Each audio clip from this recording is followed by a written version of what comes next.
Hi friends, ఈరోజు బచ్చల కూర గురించి చెప్తానండి.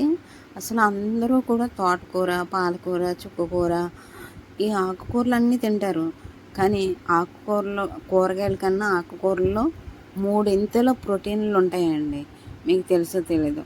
అందరూ కూడా మెంతికూరలు, తోటకూర, గోంగూర ఇవి తింటారు, కానీ బచ్చల కూర ఎవరు తినరండి. ఎక్కువగా వారానికి మినిమం ఒక్కసారైనా సరే, వారానికి 2 సార్లైనా సరే బచ్చల కూర తింటే కనుక దీంట్లో విటమిన్ సి కానీ పుష్కలంగా ఉంటాయి. అలాగే పోలిక్ యాసిడ్ బాగా ఎక్కువగా ఉంటుందండి ఇందులో.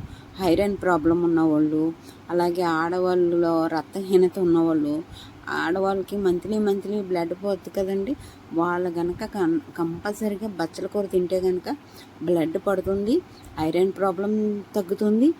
ఇందులో కళ్ళు మసగ్గా కనిపించే వాళ్ళకి, హార్ట్ ప్రాబ్లం ఉన్న వాళ్ళకి బచ్చల కూర తింటే కనుక చాలా బాగా పనిచేస్తుందండి. మసక బారిన కళ్ళు కూడా బాగా కనిపిస్తాయి. హార్ట్ ప్రాబ్లం ఉన్న వాళ్ళని కూడా నివారిస్తుంది.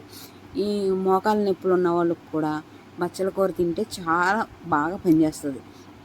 కానీ చాలామంది బచ్చల కూర ఎలా వండుకోవాలో తెలియక ఎక్కువగా తినరు. ఇది బచ్చల కూర, టమాటా బచ్చల కూర వండుకోవచ్చు, పప్పులో వేసుకోవచ్చు.